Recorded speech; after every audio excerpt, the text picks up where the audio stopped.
안녕하십니까, 식구 여러분. 안녕하세요.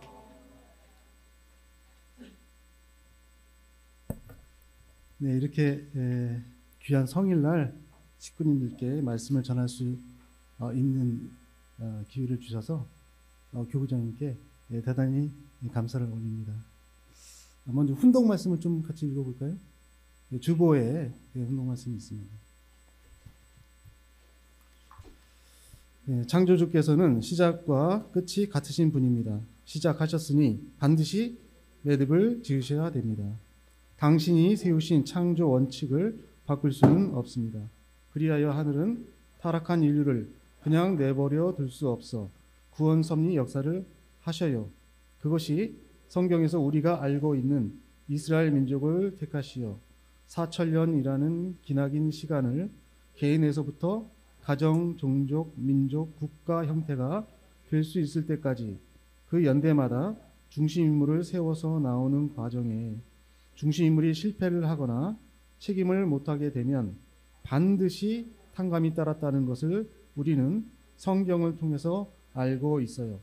세계 80억 인류가 다 함께 하늘 부모님을 지상에 모시는 이 순간을 향해서 달려오는 하늘 부모님의 품의 모든 인류가 하나가 되는 그날을 우리 모두의 정성과 노력으로 알리고 앞당겨주는 축복 가정 여러분 모두가 되기를 축원합니다. 주신 말씀을 중심으로 섭리의 진실이라는 제목의 말씀을 함께 공유하고자 합니다. 작년에 제가 말씀을 한번 드렸잖아요. 기억하십니까? 제목이 뭐였어요? 네, 모르시죠? 예, 당연합니다. 네. 비슷합니다. 비슷해요. 섭리의 진실을 밝혀라 라는 제목이었습니다. 그래서 오늘은 사실은 2부입니다. 2부. 그러니까 1부와 2부가 텀 좀 길었어요. 제가 작년에 처음 말씀을 드리면서 말씀이 사실은 굉장히 긴 내용입니다. 5시간 강의 말씀이에요. 그래서 이거를 한 번에 말씀을 드리자면 너무 비약이 심하기 때문에 제가 반만 말씀을 드리겠습니다. 말씀드렸어요. 그때 당시에. 그러면서 반만 해도 2시간 분량 아닙니까? 그래서 빠른 속도로 제가 하겠습니다 하고 굉장히 따발총을 쐈어요. 기억하세요? 예. 근데 오늘 또 이렇게 시간이 돼서 이제 2부를 합니다. 그래서 사실 시간이 좀 오래 지났기 때문에 기억이 가물가물 하잖아요. 그래서 앞에서 말씀드렸던 내용이 약간 겹치는 부분이 좀 있습니다. 그래서 마지막 부분까지 오늘은 이제 다 말씀을 드리겠습니다. 자, 아버님 말씀을 좀 혼독을 하겠습니다. 기독교의 본질에 대한 말씀입니다. 신부 종교라고 하는 뜻인데요. 자, 예수님은 신부를 찾는 것이 일대에 이루어야 할 목적이었음에도 불구하고 이 사명을 이룰 수 없었습니다. 그리하여 나는 신랑이요 너희는 신부라는 최후의 유언을 남기신 것입니다.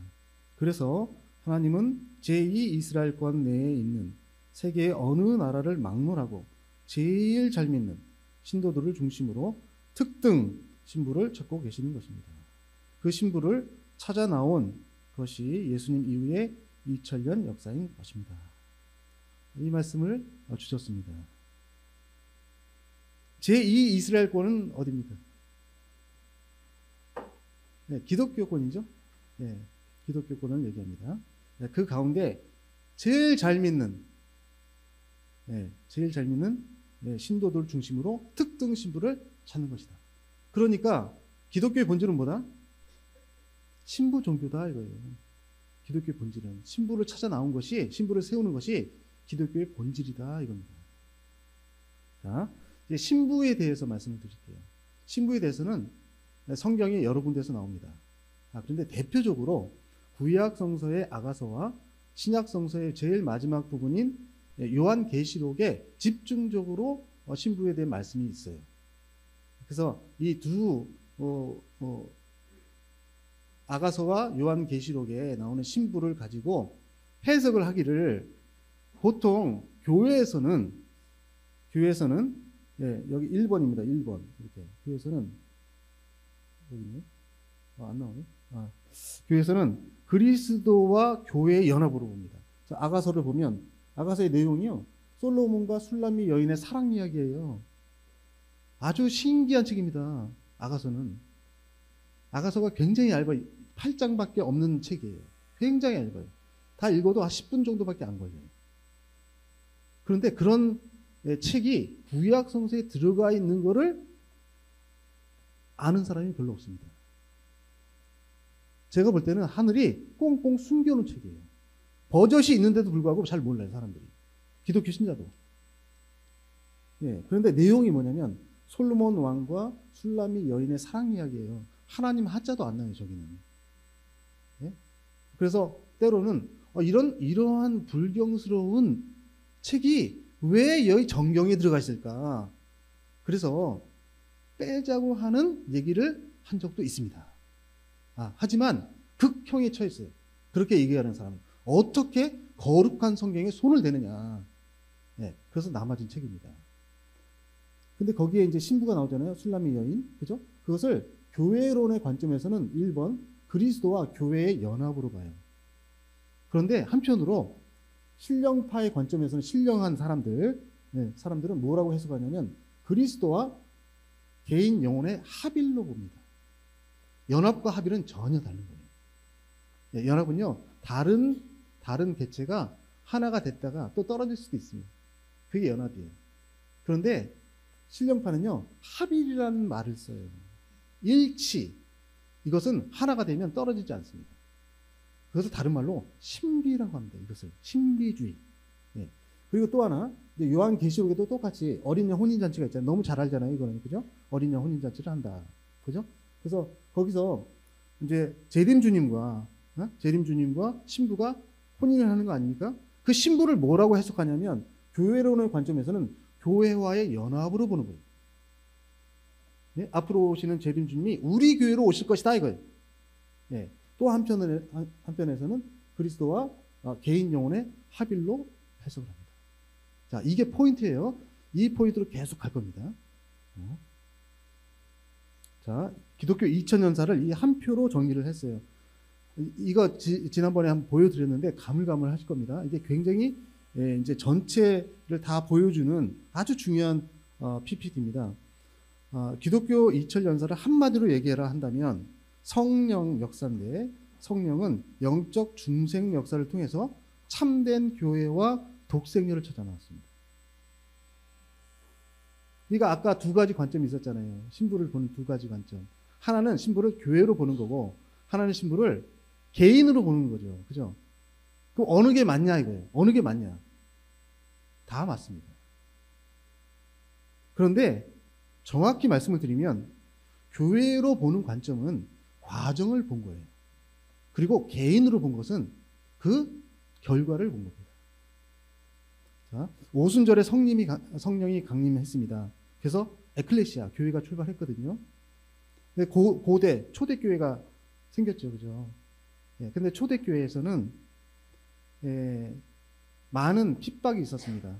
로마 황제가 자기를 제우스의 아들이라고 섬기도록 황제 숭배를 시켰거든요. 그래서 기독교인들이 어떻습니까? 갈등을 하는 거죠. 우상 숭배 해서는 안 돼. 하지만 한편으로서는 너무 무서운 거예요. 그래서 많은 사람이 배교를 했습니다.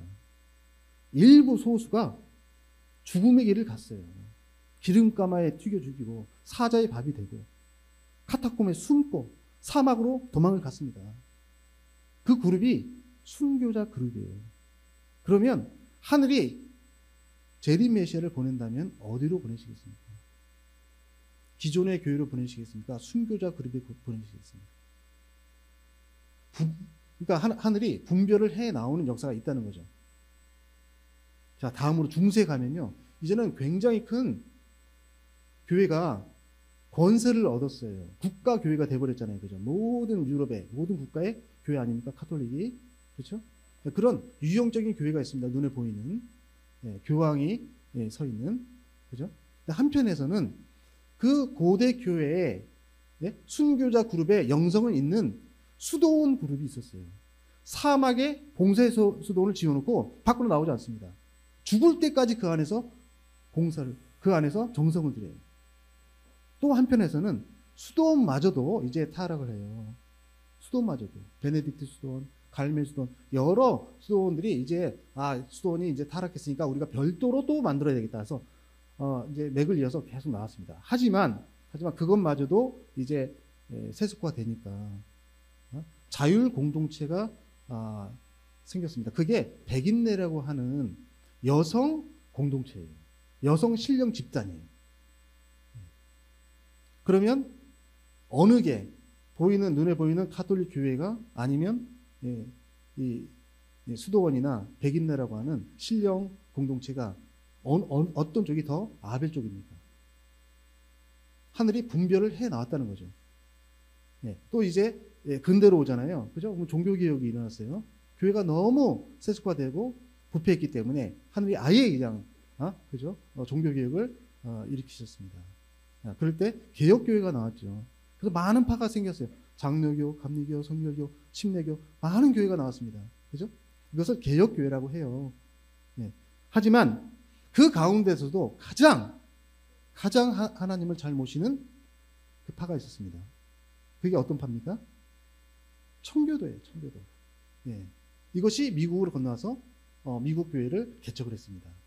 그 명맥을 잇고 있는 것이 바로 한국 기독교입니다. 한국에도 많은 기독교파가 있잖아요. 개신교파가 있잖아요. 그죠? 있죠. 그 중에서도 가장 하늘을 잘 모시는, 섭리를 잘 아는 그 그룹이 어떤 교회냐 이거예요. 그게 바로 신령 집단입니다. 그래서 한쪽에서는 아까 말씀드렸듯이 신부를 찾아 나오는데 교회 중에 교회를 찾아 나오는 거예요. 그게 이 섭리였어요. 또 하나는 교회 중에 교회, 신부 중에 신부로 오시는 겁니다. 독생녀는. 그래서 또 한쪽 방향은 신부를 직접 찾아 나오는, 신부의 기준을 찾아 세우는 그런 역사가 있었어요.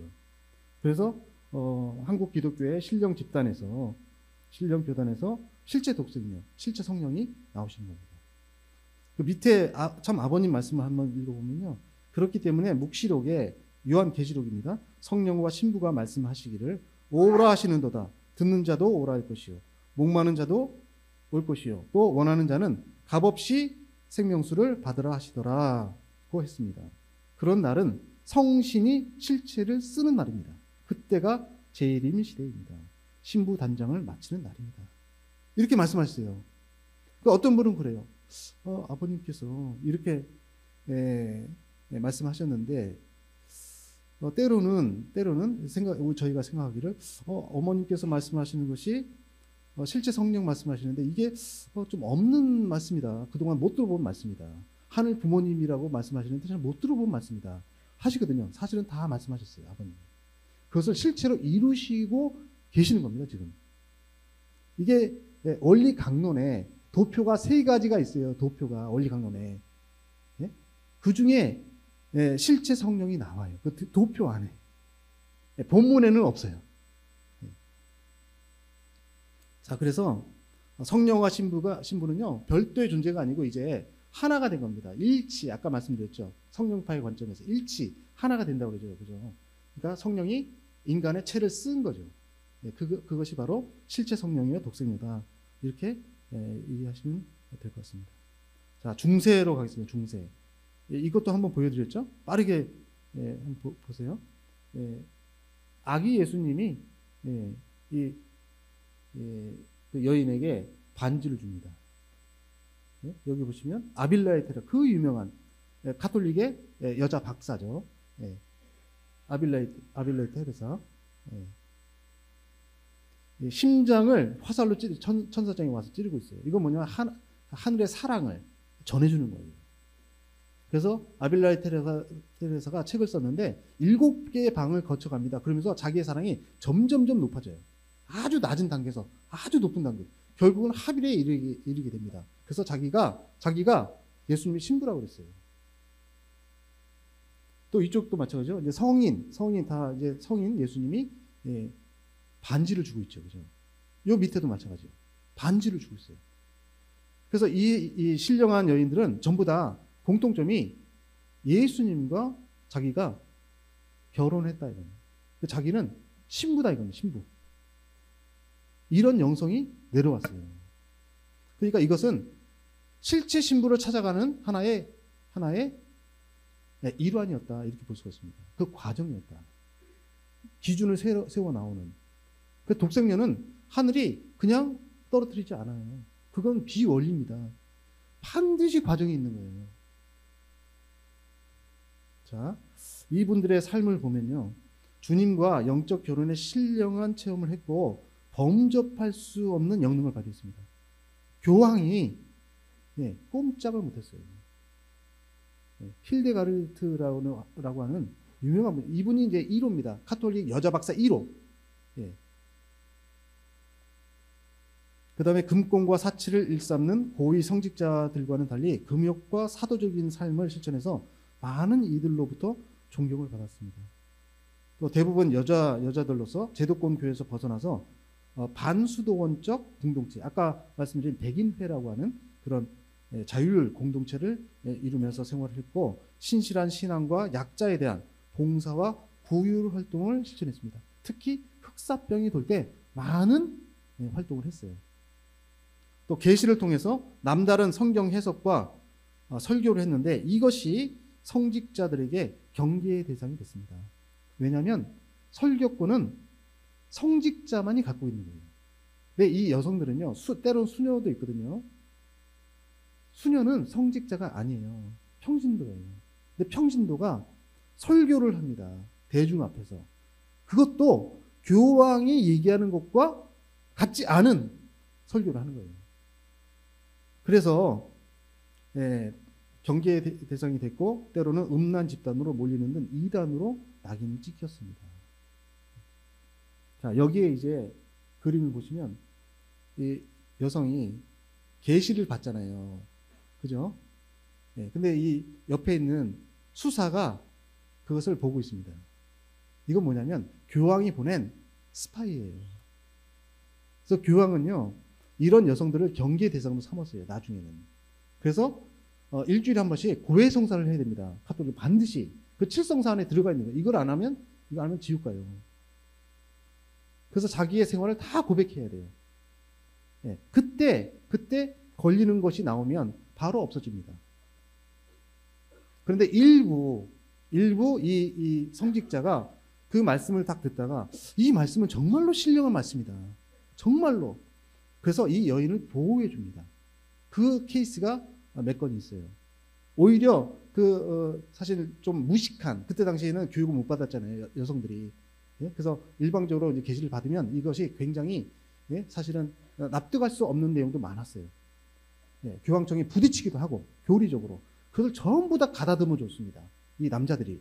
그 살아남아서 나온 책이 이분들의 책이에요. 지금 남아있는 게. 자, 이제 근대로 한번 넘어가겠습니다. 미국이거든요. 미국 식민지입니다. 밖에 나와서 예배를 드리고 있죠. 이렇게 성전에서 예배를 드리지 않고. 그렇죠? 이유가 있습니다. 쫓겨난 겁니다. 교회에서 쫓겨난 거예요. 그래서 이 부흥사가 지금 설교를 하잖아요. 보니까 한 여인이 졸도를 했어요. 너무 놀래가지고. 자, 여기는 두 사람은 해방감에 만세를 부르고 있습니다. 자, 두 여인은 급히 무릎을 꿇고 회개를 하고 있어요. 자, 여기 남자는요, 책상을 치면서 울부짖고 있습니다. 이 사람들 얼굴 하나하나 표정을 보세요. 얼마나 놀라운 표정입니까? 성령의 역사예요, 이게. 청평에서 벌어지고 있는 이 세대를 한번 보세요. 그게 사람의 힘으로 될 것 같습니까? 성령의 역사가 내리는 거예요. 자, 그런데 한편으로 의심스러운 눈초리로 이 광경을 지켜보고 있는 사람이 있습니다. 그래서 그때 당시에 교회가 찬반 논쟁이 일었어요. 성령 역사에 대해서. 한쪽은 왜 이렇게 떠드냐. 교회는 정숙하게 예배당에서 드리는 거야. 오로지 성경에 입각해서. 루터가 말씀하셨잖아요. 솔라 스크립. 오로지 성경. 무슨 성령이 내린다고 해. 그것은 오순절 성령 강림으로 끝났어. 라고 하는 관점입니다. 주로 목사파였어요. 그런 파가 구파라고 합니다. 근데 한편으로는 평신도파는 이렇게 성령 역사를 긍정적으로 봤습니다. 그래서 교회가 분별이 되는데 올드 사이드와 뉴 사이드, 회중교회는 올드 라이트와 뉴 라이트, 침례교회가 정규 침례교, 분립 침례교로 분별이 됩니다. 이게 하늘의 섭리예요. 교회 중에 교회를 찾아 나오는 섭리입니다. 자, 이제 한국으로 갈게요. 구체적으로 말씀드립니다. 카우만 선교사라는 분이 있어요. 이분은 미국 분인데 미국에서 AT&T 그때 당시에 최고의, 지금 삼성전자죠. 네, 최고의 그 회사를 다니던 사람, 엘리트예요. 그런데 무디라고 하는 부흥사의 선교 대회에 참석해서 큰 은혜를 받았어요. 그래서 이분이 야학을 합니다. 6년 동안 무디 성서학원을 다녀요. 그 졸업을 해요. 그 자기는 가장 어두운 곳을 가겠다 했어요. 그게 어디냐? 사실은 동양입니다. 동양. 그게. 근데 동양의 중심이 어디냐? 그때 일본이었어요. 일본이 번창하고 있었어요. 그래서 이제 동경으로 옵니다. 자기 그 아내와 함께. 그래서 동양 선교회를 창립을 해요. 그런데 그때 함께 의기투합한 사람이 있어요. 의인이. 그분이 누구냐? 사사오 데츠사부로라고 하는 분입니다. 이분이 누구냐면 이제 경영을 배우기 위해서 유학을 갔어요. 미국에. 그런데 거기서 무디 선교대회에 이분도 참석한 거예요. 굉장히 큰 은혜를 받았어요. 성령의 은혜를 받은 거예요. 그래서 이분이 불교에서 기독교로 개종을 합니다. 그래서 학교를 그만두고 전도사로서 활동을 하다가 나는 내 고향, 우리나라 일본을 복귀해야지 해서 일본으로 들어온 겁니다. 그래서 두 분이 만난 거예요. 그래서 일본에서 이제 도쿄 성서 학원을 차려가지고 여기서 성서를 가르쳐요. 그러니까 무디 성경 학원에서 배웠던 걸 그대로 가르치는 겁니다. 그래서 그거는 이제 초교파적인 그런 학원이었거든요. 성서를 창세기부터 요한계시록까지 다 가르쳐요. 아주 핵심적인 내용. 그런데 일요일 날에는 자기 교회 가야 되거든요. 사람들이 교회를 가지 않아요. 왜? 말씀의 깊이가 달라요. 그러니까 여기서 예배를 드리게 해달라는 거예요. 그래서 생긴 게 일본 홀리니스 교회입니다. 근데 이 사사오 데츠사부로라고 하는 분이 아까 저희가 준비 찬송 했잖아요. 지금까지 지내온 것. 그것을 작사하신 분입니다. 이분이 큰 은혜를 받았어요. 그거 어떻습니까? 가사가? 주님 다시 배울 날이 날로 다가와 무거운 짐 주께 맡겨 벗을 날도 멀잖네. 어떻습니까? 주님을 간절하게 기다리는 거예요. 목숨을 바쳐서. 자, 이분은 무일푼 없이 무전 여행을 떠났습니다. 나중에는 무전 여행을. 그래서 일본 전역을 순회하시다가 돌아가셨어요. 아주 아무것도 없이. 자, 그런데 한국의 청년이 이 도쿄 성서학원에 유학을 갑니다. 그래서 그걸 배워와요. 그분이 이명직이라는 분이에요. 이분이 성결교회를 세운 분이에요. 한국에. 성결교회의 대부입니다. 똑같이 그때 다 경성이라고 그랬잖아요. 서울에 경성 성서학원을 차려요. 똑같이 가르쳐요. 그러니까 무디 성서학원, 도쿄 성서학원, 경성 성서학원. 그 맥이 그대로 이어지는 겁니다. 거기서 설교를 해요. 그래서 거기서 또 자발적으로 생긴 교회가 한국 성결교회입니다. 한국의 세 번째로 큰 교단이죠. 근데 거기에 핵심이 뭐냐? 이 학원에서 가르치는 모든 성경을 다 가르쳐요. 근데 핵심적인 그 메시지가 있어요. 그게 뭐냐? 신부입니다. 신부. 재림주가 오시는데 임박했어요. 그죠? 신부를 찾아오시는 거예요. 근데 신부가 뭐냐 이거예요. 그래서 아가서를 해석합니다. 신부를 성결한 교회로 봤어요. 그래서 이름을 성결교회라고 이름을 붙인 거예요. 자기 교회로 온다는 거예요. 왜냐하면 그때 당시에 세상에 있는 교회를 보니까 세속화됐다 이거예요. 세상이. 교회가 세속화됐다. 거기로 오실 수 없다 이거예요. 그래서 우리 교회는, 그러니까 성결교회죠. 우리 교회는 깨끗하게 정말 신부로서 성결하게 주님을 맞을 준비를 해야 된다. 그게 주요 메시지입니다. 그때 당시에 활천이라는 잡지가 있었어요. 한국에서 손으로 꼽는 잡지, 기독교 잡지, 그때 당시에 활천, 거기다 계속 설교를 연재를 해요. 그래 놓고 첫 번째 설교집을 냅니다. 성서 66권을 다 강의한 다음에 첫 번째 설교집, 그게 창세기겠습니까? 아니면 요한 계시록이겠습니까?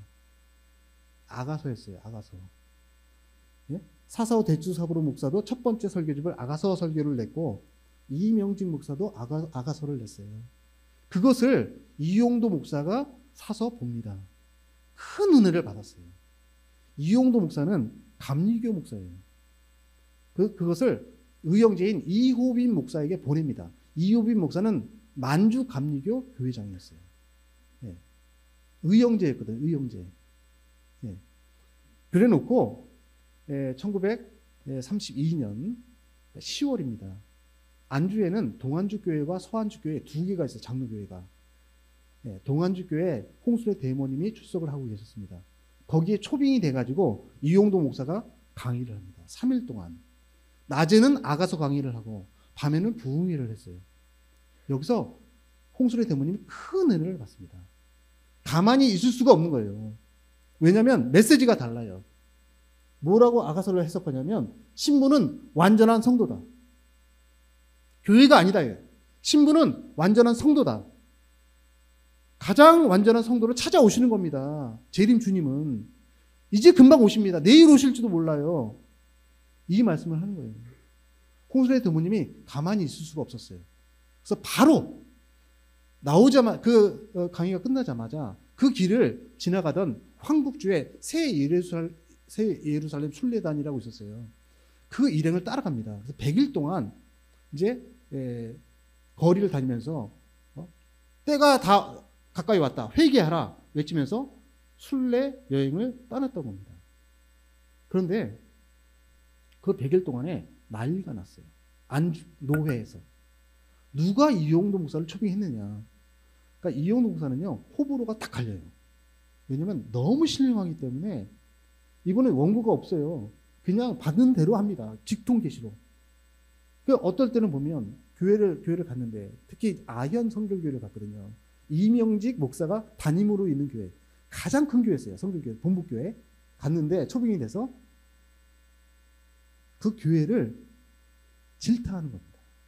왜냐하면 교회가 때가 많이 묻었다, 세속화가 됐다. 그러니까 어떻습니까? 기분이 안 좋죠. 기분이 안 좋아요. 그래서 예배를 마쳤는데 뒷골목에서 청년들에게 두들맞았어요. 그래서 고무신 다 널브러지고 기어서 여관방에 갔습니다. 그것이 절절한 그 일기장이 남아있어요. 그래서 이명직 목사가 정식으로 사과했어요. 그 청년들의 그 비행에 대해서. 그래서 이용도 목사가 동안주 교회에서 굉장히 강하게 말씀을 하셨나 봐요. 그래서 이용도 목사를 초빙했던 장로, 목사 다 제명. 예? 그래서 전국에서 이용도 목사 찬반이 나눠지는 거예요. 예. 그래서 결국은 이용도 목사가 제명이 됩니다. 감리교회에서. 근데 그 제명하는 이유가 없어요. 예? 그것이 2000년에 복권이 돼요. 복권의 이유도 없습니다. 감리교회에서 복권을 해줬어요. 이용도 목사를. 이용도 목사의 편지, 그 다음에 일기, 그 다음에 관련 다른 사람들의 증언, 이런 것들이 책으로 나와 있습니다. 그것을 70년도에 아버님께서 읽으셨어요. 그래서 모든 사람이 이 책을 읽어야 된다고 말씀하셨어요. 그 정도로 신령한 목사였습니다. 이용도가. 그래서 만약에 이용도가 살았다면, 33세에 죽었습니다. 1933년. 네, 살았다면 나를 만났겠지. 그 말씀을 하셨거든요. 자, 이제 일제시대. 예? 20년대, 30년대. 이때는 이제 1919년 만세운동 직후기 때문에 일제가 민족 분열 통치를 했죠. 그래서 신사참배를 강요를 했습니다. 그러면서 기독교가 내분이 일어나요. 그리고 이제 태평양 전쟁으로 가잖아요. 그러니까 더 강하게 압박을 합니다. 그래서 그때 당시 기독교계는 한국에 불협력파, 친일파입니다. 친일파로, 그 다음에 신사참배파로, 그 다음에 신사참배를 거부했던 손양호 목사나 주기철 목사, 순교파가 있습니다. 예. 그 다음에 또 이제 산으로 들러 흩어져가지고 숨어서 예배를 드렸던, 신사참배 하기 싫으니까 그런 신령 집단이었었어요. 마치 황제 숭배를 놓고 사두개파와 바리새파와 젤로땅과 에스네파로 나눠졌죠. 그와 같이 동질성이 벌어집니다. 그러면 이 가운데 주님이 오신다면 재림 주님이 어디로 오시겠냐? 2000년 전에 예수님이 어디로 오셨습니까? 2000년 전에 바리새파로 오셨습니까? 사두개파로 오셨습니까? 어디로 오셨어요? 에스네파로 오셨잖아요. 에스네파의 중심인물이 세례 요한이었습니다. 신령 집단의 중심인물이 누굽니까? 이용도 목사 아닙니까? 자, 신령 집단이에요. 이것도 한번 말씀드렸는데 빠르게 좀 말씀드릴게요. 신령 집단은 신부 교파입니다. 그래서 독생녀를 막기 위한 실질적인 준비를 해야 돼요. 지금까지 관념적인 독생녀 준비 과정이 있었거든요. 여러 여인들을 통해서. 이게 실체적으로 이제 오시니까 실체적인 준비를 해야 됩니다. 물론 재림 주님을 모실 준비도 해야 돼요. 그래서 3일에 한 번씩 갈아입을 옷을 33세까지 다 만들었어요. 복중교에서. 자, 그런데 크게 여성 신령 집단과 남성 신령 집단이 있었잖아요. 이분들은 역할이 달라요. 여성 신령 집단은 김송도 여사서부터 출발합니다. 정수원 회장님의 할머니죠. 예. 그래서 철산에서 역사를 하셨는데 워낙 신령해가지고 여자 새 주님, 그러니까 재림 주님이 오시면 남자로 오셔야지 어떻게 여자로 오신다는 얘기냐. 본인이 여자 재림 주님이란 얘기예요. 여자 새 주님이란 뜻은. 눈 뜨고 보겠냐고요, 이것을. 그래서 어떻게 해요? 제명시켰어요. 쫓겨났어요. 그래서 어쩔 수 없이 자기 집에서 장막을 치고 예배를 드린 겁니다. 그래서 교회를 장막이라고 해요. 철사를 장막이라고 불렀어요. 그 다음에 이제 김성도 여사가 돌아가시거든요. 주님이 오신다고, 한국 땅에 오신다고 얘기를 했잖아요. 그죠? 그래서 일제에게 발각이 됐어요, 그게. 그래서 이제 취조 받으러 끌려갔다가 풀려나셨는데 이제 고문 후유증으로 돌아가셨습니다. 그래서 그 계대를 이긴 것이 바로 평양의 호흡이에요. 호흡이는 어떻습니까? 뱃속에 예수를 품었어요. 상상 임신을 했어요. 그래서 일문일답을 하는 거예요. 예수님하고. 어떤 얘기를 하느냐. 예수님이요. 한 번도 도마토를 잡숴보신 적이 없습니다. 예수님이 태어날 때 12월 25일로 알고 있잖아요. 그죠? 1월 3일이라고 말씀을 하셨어요. 예수님의 탄신일. 그게 예수교회, 그 다음에 우리 통일교. 만 1월 3일로 기념을 합니다. 예수님의 생일을. 그런데 태어날 때 마국간에 태어났잖아요. 그죠? 준비가 안 됐다는 뜻이죠. 그러면 베넷 조고리를 준비를 했겠습니까? 안 했겠습니까? 준비를 못했어요. 아이가 벌거벗고 태어났는데 그럼 어떡합니까? 포대기가 있어요. 포대기가 없어요. 모자로 아이를 감쌌어요. 모자로. 그 얘기를 하시는 거예요. 말씀을. 예수님이. 그래서 집을 팔아가지고 베넷 저고리서부터 33대까지 한복과 양복으로 3일에 한 번씩 갈아입을 모든 옷을 준비했던 거예요. 그래서 김송도 여사는 주로 계시를 많이 받았습니다. 그러니까 성경의 비밀을, 탕감복기라든가 타락이라든가 성적인 타락이다. 이런 것들을. 근데 복중교회 허비는 예수님의 한을 회원했어요. 경배 7,000배. 일주일에 한 번씩 상을 떡 벌어지게 차립니다. 모든 가산을 다 팔아가지고. 자, 그 신앙을 그대로 이어받은 것이 바로 홍순의 대문입니다. 조은모 할머니입니다. 근데 남성은 좀 달라요. 남성은 이쪽으로 보면 백남주, 이용도, 김백문으로 내려오잖아요. 그죠? 이분들은 진리파예요. 그래서 책을 썼어요. 그래서 백남주는 새 생명의 길이라는 책을 썼죠. 그래서 이용도는 어떻게 신부 신비주의 아까 말씀드렸던 신비 한국의 신비주의의 열풍을 일으켰던 사람입니다. 그리고 김백문은 어떻습니까? 기독교 근본 원리를 쓰기 전에 1952년에 성령신학, 성신신학을 썼어요. 그러니까 모든 이 신령 집단의 그 교리를 다 독파를 해가지고 모두 다 섭렵을 해가지고 쓴 책이 성령신학이라는 책입니다. 그래서 참 아버님께서는 당대에 가장 높은 영급을 지닌 사람이었다 그랬어요. 그래서 세례 요한의 입장이 있었다. 김백문이 그 말씀을 하신 겁니다. 근데 이 모든 사람이 한솥밥을 먹었거든요. 어디서? 예수교회에서. 통합이 돼가지고 모든 사람들이 같이 신앙을 했거든요. 다 교회에서 쫓겨나는 바람에. 근데 이때 많은 계시가 내렸습니다. 그 제일 중요한 게 뭐냐면 천국 결혼을 통해서 성자 원죄 없는 이세를 출산한다. 그런 계시를 받았어요. 그래서 합동 결혼을 했어요. 이때 당시에. 평양에서도 예수교회 창립하고 나서 합동 결혼을 했고 철산에서도 합동 결혼을 했습니다. 그래서 이 그룹이 재림 주님과 독생녀를 잘 모시고 어린 양 혼인잔치까지 치르면 섭리가 아주 깨끗하게 출발을 하게 되는 겁니다. 이게 하늘의 예비적인 섭리였습니다. 자, 신령단에 페어 관계가 있거든요. 남자 여자의 페어 관계가 있었어요. 이것은 비단 근대뿐만 아닙니다. 한국뿐만 아니에요. 중세에서도 있었어요. 아까 제가 말씀드린 그 신령한 반지를 껴주는 그런 그룹이 있었잖아요. 신령한. 그분들을 보호해줬던 남자들이 있었죠. 이 남자들이 다 있었어요.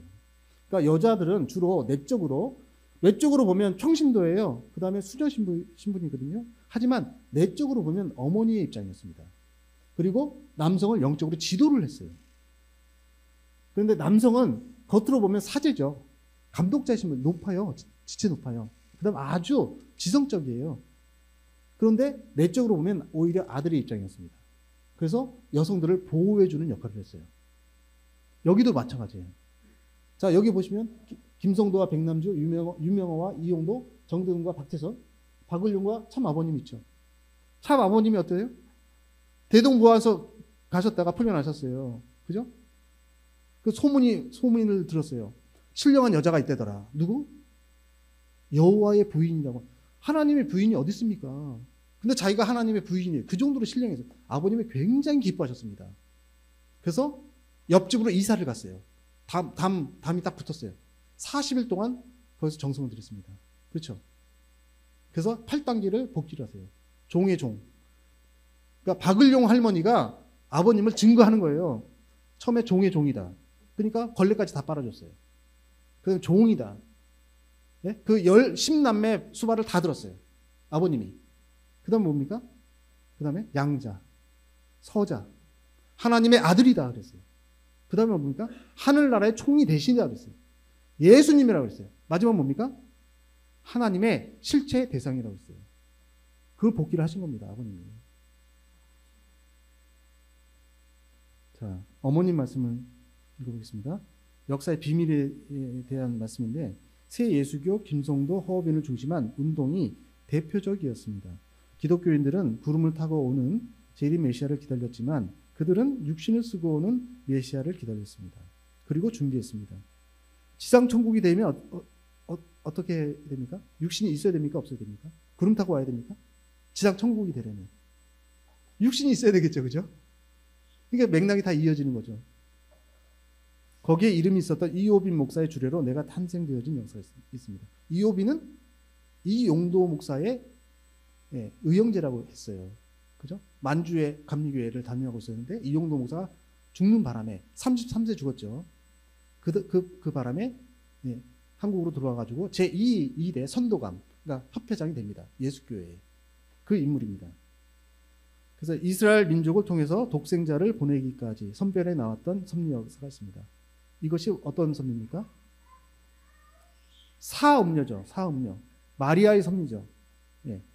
혈통전환 나는 모태부터입니다. 지금까지 2000년 역사는 독생녀를 찾아 나온 역사입니다. 이 역사적인 비밀을 내가 밝히고 있습니다. 자, 아버님의 말씀을 좀 읽어보겠습니다. 독생녀 탄생 자리에 대한 말씀인데요. 예수님이 이 땅에 오므로 말미암아 양자 시대에 들어왔습니다. 양자권은 직계권에 가깝지요. 종은 직계 아들인 예수님하고 관계를 맺어야만 양자권 내에 들어올 수 있는 겁니다. 그렇기 때문에 기독교를 믿는 사람들은 양자인 것입니다. 이것은 기성교에서 다 믿는 바울 신학이에요. 양자라고, 본인들이 종이 아니라고, 더 이상 양자라고. 왜? 중생을 했기 때문에, 성령의 역사로. 자, 구약 시대는 종의 시대입니다. 예수님이 태어나기 전 시대인 구약 시대에는 하나님의 딸이 없었습니다. 그러니 할 수 없이 종의 몸뚱이를 빌려서 주인 하나님의 씨를 받아가지고 나오는 것입니다. 마리아가 이렇게 종의 입장이었습니다. 시대에 따라 보기가 다르죠. 구약 전 시대는 어떻습니까? 타락한 이후에 아담과 하와가 타락했죠. 그죠? 그러니까 무원리권 밑으로 떨어졌어요. 말씀을 지키라고 했는데 계명을 어겼어요. 따먹지 말라는 계명을. 그죠? 그러니까 말씀 이하의 수준으로 떨어진 겁니다. 만물의 수준으로 떨어진 거예요. 그러니까 복귀를 하려면 어떻게 합니까? 만물을 통해서 합니다. 그게 제사예요. 가인과 아벨이 제사를 드렸죠. 그죠? 아브라함이 3제물 헌제를 드렸죠. 근데 실패했죠. 그래서 어떻습니까? 100년 만에 얻은 이삭을 실체 헌제를 드립니다. 성공하잖아요. 그죠? 그 다음에 뭡니까? 모세를 보내서 이제 율법을 주시는 거예요. 말씀을 드디어. 그 구약 시대는 이제 종의 시대에서 종의 단계로 올라옵니다. 말씀을 중심하고 율법을 중심하고. 근데 율법은 뭡니까? 하지 말라는 말씀이 대부분. 하지 말라. 하라는 말씀보다는. 그죠? 네. 하여간 그런데 뭐냐면 종의 시대에는 하나님의 딸이 없기 때문에 여기서는 하나님의 아들을 보낼 수가 없습니다. 딸이 없으니까 아들을 보낼 수가 없어요. 어떻게 한다? 종의 몸뚱이를 빌어서 섭리를 하셨다고 그랬어요. 그게 마리아죠. 자, 이것을 도표로 간략하게 만들어 봤습니다. 자, 이렇게 완성인간이 되도록 돼 있었죠. 그런데 떨어졌어요. 그죠? 무원인권이 떨어졌어요. 종의 시대입니다. 이제 아브라함의 이삭 헌제를 통해서 이제 종의 시대로 올라왔습니다. 근데 다 종이에요. 마리아도 종이고 요셉도 종이고 사가랴 다 종이에요. 그죠? 그럼 어떻게 여기서 독생자가 탄생하느냐 이거예요. 어떻게 원죄가 없는 다 종인데 다 사탄의 혈통권인데 어떻게 하나님의 혈통을 지닌 직계 자녀가 태어날 수 있냐 이거예요. 아까 말씀하셨죠. 어떻게 해요? 빌려서 종의 몸뚱이를 빌려서 조건적인 섭리를 통해서 그죠? 그것이 뭐냐? 가장 잘 믿었던 마리아예요. 마리아. 요셉, 사가랴. 그 사가랴를 하나님 입장에 놓고 그 다음에 마리아와 요셉은 정혼 관계였거든요. 아직 가정 출발을 안 했어요. 정혼 관계였어요. 마치 아담과 해와가 정혼 관계에 있었던 것과 똑같습니다. 그 동시성입니다. 그래서 그 정혼 관계에 있는 상태에서 해와가 타락했잖아요. 그죠?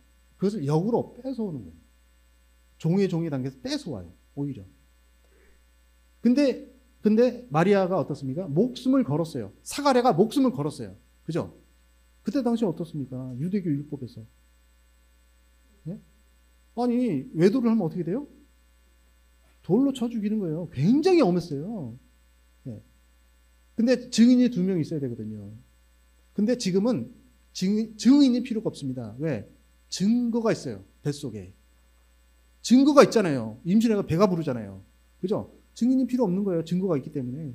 그냥 죽이는 거예요. 근데 어떻습니까? 요셉이 보호를 해줬어요. 계시를 받았잖아요. 그죠? 그래서 예수님이 태어난 겁니다. 뺏어온 거예요. 자, 이제는 예수님이 오셨어요. 그죠? 그래서 부활하시고 성령이 강림하셔가지고 이제 중생 역사를 펼칩니다. 영적인 참부모가 되셨죠. 그래서 인류를 낳아줘요. 다시 낳아줘요. 그게 뭡니까? 영적인 부모가 돼서 영적 중생 역사죠. 그래서 양자가 되는 거 우리가. 그죠? 양자가. 모든 기독교 신도들은 양자입니다. 근데 여기서 이제 어떻게 다 양자인데 어떻게 독생녀를 탄생시키느냐 이거. 아까 말씀이 나왔죠. 그죠? 이제 뭐예요? 양자는 뭐예요? 직계권에 가깝지요. 자녀권 안에 일단 들어왔죠. 그죠? 그러니까 뺏어오는 섭리가 필요가 없어요. 가장 잘 믿는 제2 이스라엘권 내에서 교회에서 가장 잘 믿는 교회 중에 교회, 그 중에 신부 중에 신부로 오신다. 그래서 독생녀가 탄생하신 겁니다. 근데 지금 뭡니까? 지금은 이제 참 아버님과 참 어머님이 실제 참부모가 되셨죠. 영적인 참부모가 아니죠. 그러니까 우리는 직계 자녀가 되는 거예요. 이게 실체 중생이에요. 영육 아우른 중생. 자, 아버님의 말씀입니다. 신부는 독생녀라는 말씀인데요. 재림 시대는 완성 기준의 시대이기 때문에 재림 주님은 인류의 어머니를 찾으러 오시는 것입니다. 즉 신부를 찾으러 오시는 것입니다. 신랑 되신 주님이 이 땅 위에서 찾으시는 신부는 타락권 내에서 찾는 신부가 아닙니다. 타락하지 않은 순수한 혈통을 지니고 탄생한 분을 찾는 것입니다. 자, 이 사진이 37가정 축복식 때 이 성주식 사진입니다. 굉장히 길게 말씀하셨어요. 이때 세 가지 신부가 있다고 그래서 세 가지 어머니. 첫 번째 어머니 타락권 내에 있는 어머니, 두 번째 어머니 복귀된 어머니, 세 번째 어떤 어머니? 완성 시대, 재림 시대, 완성 기준의 시대이기 때문에 어떤 어머니요? 순수한 혈통을 지니고 탄생한 어머니. 탄생한 어머니.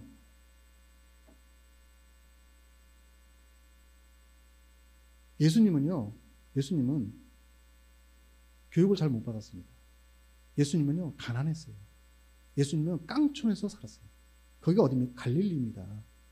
상종하지 않던 동네예요. 갈릴리는 베들레헴, 예루살렘. 네. 거기에서 생활을 하셨어야 되는데 못했어요.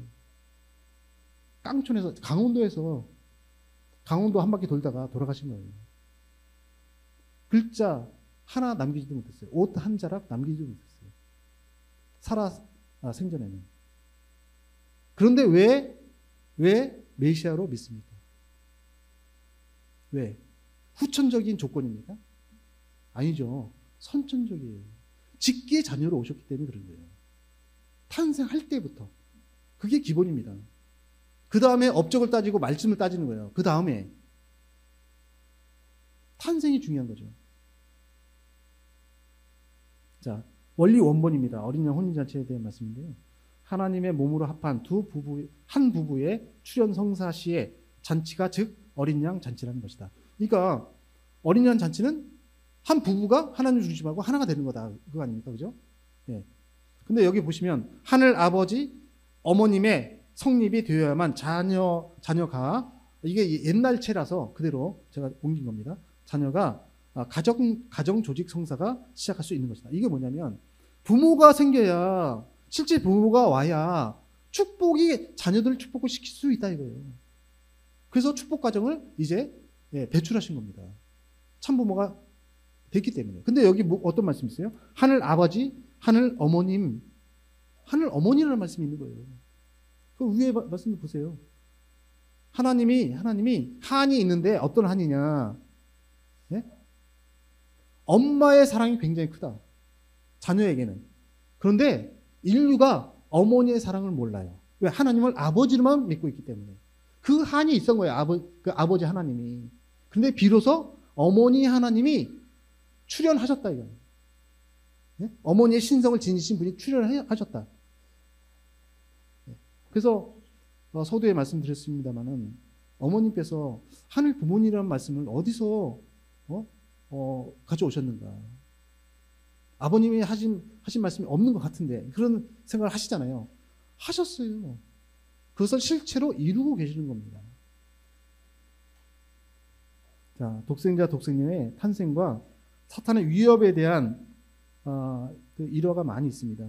예수님은 독실한 유대교 배경 위에 오셔야죠. 그게 SNF죠. 그죠? 그리고 수태고지를 받으셨습니다. 로마 제국의 황제 숭배 강요를 했던 때죠. 그래서 예수님은 어때요?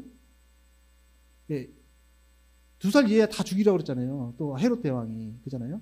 그러니까 예수님은 도망을 갔습니다. 이집트로. 그래서 다시 오신 게 갈릴리 지방으로 가신 거예요. 촌동네로. 자, 어머님이 태어나실 때 독실한 기독교 배경이었죠. 그죠? 장로교서부터 해가지고 신령 집단으로. 그 다음에 수태고지를 받으셨죠. 그죠? 그 그 다음에 일본 제국의 신사참배를 강요받았습니다. 이때는 희한하게도 일본은 아마테라스 오미가미를 섬기도록 했어요. 아마테라스 오미가미는 태양의 여신입니다. 여자 독생녀가 태어날래니까 여자 최고의 신이 나타나는 거예요. 태양의 신이. 다른 문화권은 전부 남자예요. 태양신은. 제우스서부터 여자 신이에요.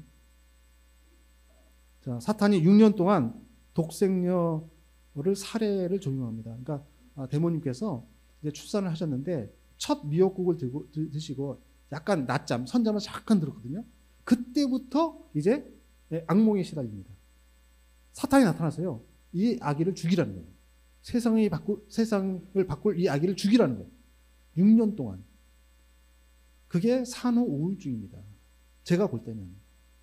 남자는 잘 모르죠. 여성분들은 그렇게 한번 걸렸다면 이게 벗어날 수가 없대요. 산후 우울증. 그런데 벗어납니다. 언제? 남으로 내려왔을 때. 더 이상 꿈을 꾸지 않습니다. 그러니까 이제 사탄이 공산 정권을 통해 가지고 이제 한국 전쟁을 일으킵니다. 유교가 터졌잖아요. 그리고 나서 3일 후입니다. 1950년 6월 28일 새벽 2시 한강 인도교를 건넙니다. 걸어서. 그죠? 많은 사람들이 폭파됐어요. 새벽 2시예요. 이걸 못 건너면 이 안에 있는 한강 북쪽에 있는 사람들은 어떻게 될지 몰라요. 북한은 이미 탱크를 밀고 들어오고 있습니다. 이제. 그죠? 소문이 막 굉장히 퍼져나가고 있죠. 아주 긴박한 상황이에요. 새벽 2시에 어떻습니까? 여기를 폭파시켰어요. 아군이. 700명이 죽었습니다. 건너자마자 어머님 자서전에 절절하게 나오죠. 그때 상황이. 실제로 죽이려고 하는 거예요. 벗어나니까. 사탄의 소나기에서. 놀라운 동시성이 아닐 수가 없습니다. 자, 대모님은 이제 합장을 하셨거든요. 2016년에. 사실은 그 전에 36만 특별 가정으로 1995년이죠. 이틀 전 8월 23일 날 한남동 공원에서 참부모님께서 축복을 해주셨어요. 특별 축복. 그런데 합방을 시켜주지 않았습니다. 가정 출발을 시켜주지 않았어요. 그래 놓고 이제 어머님께서 아버님 성화하시고 3년이 지나서 천일국을 선포하시고 2015년 12월 31일 날 특별 공문을 냅니다. 대모님의 영적 섭리는 끝났다. 사명 완료하셨다. 그래서 이제부터는 실제 성령이 역사하신다 하셨어요. 그리고 나서 이제 합방을 시켜주는 거예요. 그래서 용인에 있었죠. 그 대부님의 이제 이장을 하십니다. 이장을 파주 원전으로 합방을 시켜줬어요. 대모님은 성모의 사명을 완벽하게 완수하셨습니다. 마리아는 어때요? 마리아는 예수님을 탄생했죠. 목숨을 걸고 거기까지는 좋아요. 그런데 어떻습니까? 이제 은혜가 떨어져요. 세속화되는 거죠. 살기 바쁘고 먹고 살기 바쁘고 그렇죠? 그렇게 되는 거예요. 그 다음에 남편은 어떻습니까? 요셉은 누구 아들이냐? 예수가 누구 아들이야 도대체? 의심이 안 들겠습니까? 자기를 안 닮았는데 자기하고 관계가 없잖아요. 그죠? 사람들이 수근수근 하는데 회의가 안 들겠냐고요. 동생들을 줄줄이 낳았어요. 예수님의 동생이 굉장히 많아요. 5명인가 돼요. 그러면 아버지가 누구를 더 사랑하겠냐고요. 예수님의 집을 나가겠습니까? 안 나가겠습니까? 예수님을 사랑한다면서 예수님을 몰라요. 기독교에는. 예수님의 하늘을 모른다니까요. 예수님이 절절하게 아버님을 왜 찾겠습니까? 아버지를. 요셉에게 핍박을 당했기 때문에 아버지를 찾는 거 아닙니까? 최초로 종에서 아버지라고 고백을 했잖아요. 하나님이 내 아버지라고. 자, 계시에 따라서 독생녀를 탄생하셨습니다. 호소의 대모님이. 그죠? 성별 생활을 하셨어요. 그래서 별거를 하세요. 한송은 대부님과 독생녀 보호를 양육하시고 성혼까지 하셨습니다. 그 다음에 이제 병환을 얻으셨는데 굉장히 장고의 병환을 얻으셨죠. 힘들어하셨어요. 하지만 돌아가실 때까지 참부모님 가정을 위해서 지극정성을 들으셨습니다. 그 주변에 있는 분들은 다 알아요. 성화하셨죠, 그죠? 네, 성화하신 이후에 이제 실제 성령 대행 역사를 통해 가지고 천주적 섭리의 환경을 창조하십니다. 청평 역사 일으켜 가지고. 그렇죠. 그게 언제까지? 2015년까지. 천정궁까지 다 건설을 하십니다. 실버타운, 월드센터, 다, 모든 병원 다. 어떻게 그 창조를 합니까? 어떤 힘으로? 그래서 이렇게 합장을 해주신 겁니다. 이것이 원리입니다. 아담과 해와가 타락했을 때, 천사장이 해와를 유린했죠. 그죠? 천사장은 사랑을 원했던 겁니다. 사랑을. 천사장은 그 사랑을 언제 이루느냐? 딸과 아들이 완전히 성장해서 가정 출발하고 섭리가 완성됐을 때 종들은 이제 자기 가정을 갖는 거예요. 그게 원리예요. 근데 그것을 그죠? 먼저 이뤘죠. 먼저. 그게 타락이에요. 그러니까 아무리 대모님이라 할지라도 섭리가 이제 진행되고 있는 게 눈에 보입니다. 그렇더라도 완전히 끝날 때까지는 가정 출발을 못합니다. 그 원리 원칙을 지키신 거예요, 어머님께서. 마음은 어떻겠어요, 마음은 빨리 가정 출발 해드리고 싶겠죠. 그죠? 그게 효도죠, 사실은. 근데 원리가 그렇지가 않아요. 철두철미한 분입니다. 자, 마지막 말씀입니다. 지금 천시몬을 중심하고 놀라운 역사가 벌어지고 있습니다. 독생녀 실체 성령의 은혜가 내리고 있어요. 2세 3세들, 교회를 떠났던 2세 3세들이 와서 회개를 합니다. 저는 너무 조마조마해요. 지금은 아예 보편화 됐어요, 이게. 그 전에는요, 1명, 2명 국제가정 2세들이 나타납니다. 자기 왕따 당했던 거, 필리핀 2세들이, 일본 2세들이 나와가지고 그 한이 맺혔던 거, 누구에도 말도 못하고, 얘기를 하더라고요. 눈물 흘리면서. 과연 어떤 간증이 나올까 또, 조마조마해요. 너무. 놀라운, 말할 수 없는 사건들이 있을 거예요, 분명히. 점점 커집니다, 그게. 자기 고백이. 그러면서 믿음이 강해져요. 오히려. 부활을 해요. 이것이 가정을 살립니다. 아버지를 복귀합니다. 또 교회를 부흥시킵니다. 여기서 끝나야 되겠습니까, 이게? 성령 역사는 어떻게 전개가 될지 아무도 모릅니다. 아까 중세에 넘어서 근대에 와서 미국에서 식민지에서 성령 역사가 벌어졌잖아요. 그래서 파가 2개로 나눠졌다고 했잖아요. 그렇죠? 그런데 그러니까 성령파가 있고 반 성령파가 있는 겁니다. 반대파가. 그런데 중심이 성령파가 중심이 됐어요. 한 50년 지나다 보니까 반대파가 쭈그러들었어요. 성령파는 엄청나게 부흥을 했어요. 근데 그게 중요한 게 뭐냐면 나라를 세웠다는 게 중요한 거예요. 그때 당시에 식민지의 상황은 어떠냐면 굉장히 안 좋았습니다. 굉장히 세속화됐어요. 왜냐하면 산업혁명의 물결이 영국에서 이제 미국으로 갑니다. 식민지로, 미국으로. 그러니까 막 번창하는 거예요. 그러니까 청교도들이 전부 세속화됐어요. 예배를 드리는데 예배는 빠질 수 없거든요. 그래도 주지성수 해야 되니까. 예배를 오는데 다 술에 쩔어가지고, 술에 안 깨가지고, 널브러져 있는 거예요. 그냥. 그게 그림으로 남아있다니까요. 그러니까 조나단 에드워즈 목사님이 보다 못해가지고 엄청나게 강한 말씀을 합니다. 여러분 다 지옥 갑니다. 세례받았다고 뻐기지 마세요. 다 무효예요. 엄청나게 무서운 설교를 해요. 그런데요, 꿈쩍도 안 합니다. 강팍해요, 마음이. 그런데 놀라운 역사가 벌어졌어요. 한 어린 아이가 골방에 들어가서 기도를 하기 시작해요. 저를 용서해 주세요. 저는 제 오빠랑 싸웠어요. 저는 인형을 빼앗았어요. 예? 그걸 절박하게 엄마가 그걸 듣습니다. 엄마가 제가 왜 저러나? 예? 그런데 눈물로 며칠 동안 하루 나와가지고 엄마 품에 안겨가지고 펑펑 웁니다. 하루 종일 울어요. 어르고 달래도 안 돼요 그게. 그러더니 엄마 천국이 가까이 오고 있어요. 천국이 내 마음에 들어온 것 같아요. 그러면서 완전히 표정이 밝아집니다. 달라져요. 완전히. 네? 그것을 엄마가 보고 엄마가 자기의 삶을 뒤돌아봐요. 회개를 하기 시작해요. 그게 보스턴을 중심하고 퍼진 겁니다. 그게 영적 대각성운동의 시작이었어요.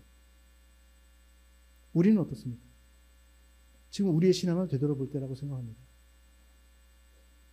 우리 공동체에, 여기가 교회니까요. 우리 교회 공동체의 가장 큰 문제가 뭡니까? 전도가 안 되는 겁니까? 재정적으로 어려운 겁니까? 저는 그게 아니라고 봐요. 저희 1세분들의 목숨 건 신앙이 후대에 전해지지 않는다는 게 문제입니다. 어떻게 살려냅니까? 교회에서요? 협회에서요? 성령의 직접 역사를 받아야 돼요. 실제 성령의 중생을 받아야 되는 거예요. 제2의 중생을 해야 되는 거예요. 1세와 2세는 큰 차이가 있어요. 1세는요, 자기가 결단을 해서 들어왔습니다. 2세는 어떻습니까? 자동적인 역사로 태어난 거예요. 결단한 적이 없어요. 메시아를 통해서 신앙 고백을 해본 적이 없어요. 큰 차이점이 있는 겁니다. 물론 혜택도 많지요. 하지만 자기 결단이 필요한 겁니다. 저는 그렇게 봐요. 그래서 살아계신 독생님, 참 어머님을 직접 뵙고 거기서 제2의 부활을 해야 된다고 봅니다. 그래서 이것이 우리 사회에 영향을 미치고 교회에 머물 것이 아니고 국가에 영향을 미쳐야 된다고 봐요. 그래서 그 조나단 에드워즈로부터 시작했던 미국 식민지의 영적 대부흥 역사가 공동체를 이루어가지고 아메리카 민족이라고 하는 민족성을 이뤘어요. 독일에서 온 사람, 네덜란드에서 온 사람, 영국에서 온 사람, 프랑스 사람, 여러 사람들이 왔는데 문화 틀리죠? 말도 틀리죠? 공통점이 없어요. 구심점이 없어요. 아메리카라고 하는. 그런데 어떻습니까? 성령을 입었다고 하는 공통점이 생긴 겁니다. 그러면서 자기 민족의식이 싹 튼 거예요. 거기서 아메리카라고 하는. 그래서 영국 성공의 박해에 반발해서 독립운동의 구심점 역할을 했던 게 바로 청교도입니다. 제2의 청교도 운동입니다. 그것이. 국가를 세웠잖아요. 국가를. 지금 얼마나 어수선합니까? 우리 김재원 장로님 기도해 주셨는데 얼마나 어수선해요. 왜 어수선합니까? 한국이 그렇게 못 살아요? 옛날처럼 그렇게 쪼들려요, 한국이? 아니에요. 왜 이렇게 어수선해요? 중심이 없는 거 아닙니까? 중심. 누가 중심입니까? 대통령이 중심입니까? 위정자들이 국회의원이 중심입니까? 세속화됐죠. 예. 그러니까요, 100도가 돼야 끄는 거예요, 물은. 그때까지는 어수선할 수 있습니다. 예? 부글부글 할 수 있어요. 하지만 그런 위기 가운데 기회가 있다고 봅니다. 하나님이 그런 쪽으로 섭리를 하신다고 봅니다. 예, 그래서 위기를 오히려 디딤돌 삼아서 저희는 더 높이 비약을 할 수 있어요. 변화가 없다면, 아무런 변화가 없다면 어떤 기회도 없습니다. 그냥 기득권은 그냥 가는 거예요, 그대로. 기성교 기득권으로 가는 거죠. 어떤 변화가 있겠어요. 자, 아까 혼독했던 말씀 중에 중심 인물이 실패를 하거나 책임을 못하게 되면 반드시 탁감이 따랐다는 것을 우리는 잘 알고 있습니다. 그랬었어요. 중심 인물이 누굽니까? 천주적인 중심 인물은 독생녀입니다. 지금 현재. 그렇죠? 제일 중요한 겁니다. 제일 중요한 거. 그래서 제가 UPF 회장이지만 신앙적인 말씀을 드리는 거예요. 이게 먼저기 때문에. 이게 안 되면 첫 단추가 잘못 깨지면 남북통일, 세계평화 아무것도 안 됩니다. 중심 인물과 하나가 안 됐는데 네? 성사가 된 섭리를 보셨냐고요. 지금까지. 자, 그래서 참 어머니께서 부탁을 하십니다. 우리 모두의 정성과 노력으로 알리고 앞당겨주는 축복 가정 여러분 모두가 되기를 축원합니다 하고 축복을 하셨어요. 그래서 우리가 이제 천운궁 천일성전 입궁을 눈앞에 두고 있습니다. 이럴 때일수록 더 합심해서 기도하고 정성 들이는 수원 대교회가 됐으면 좋겠습니다. 감사합니다. 기도드리겠습니다. 같이 기도드리겠습니다. 사랑하는 하늘부모님, 존귀하신 참부모님, 오늘 거룩한 성일에 수원 대교회 식구님들과 함께 모여 예배드릴 수 있음을 진심으로 감사드립니다. 오늘 섭리의 진실 강의를 통해서 하늘부모님께서 독생녀를 찾아 세우시고 참 부모님을 통해 새로운 섭리 시대를 여신 놀라운 역사를 깨닫게 하여 주심을 감사드립니다. 오랜 역사를 통해 독생녀의 탄생을 준비하시고 칠흑 같은 어둠 속에서도 참 부모님을 통해 실체적인 구원의 빛을 밝혀주신 은혜와 사랑 앞에 감사와 찬양을 올립니다. 이 자리에 참석한 식구님들이 하늘 부모님의 뜻을 이 지역사회에 전하는 참된 메신저가 하게 하여 주시옵소서.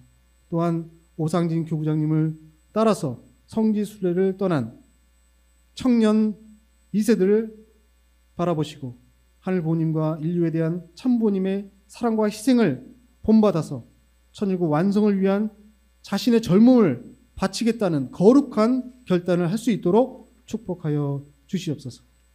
다가오는 천운궁 천일선전 입궁을 향해 저희들이 정성의 탑을 더욱 높이 쌓고 전체 식구님이 교구장님과 하나 되어 하늘 앞에 승리의 영광을 올릴 수 있게 역사하여 주시옵소서. 이 모든 말씀 축복 중심 가정 양순석의 이름으로 아뢰었사옵나이다. 아멘.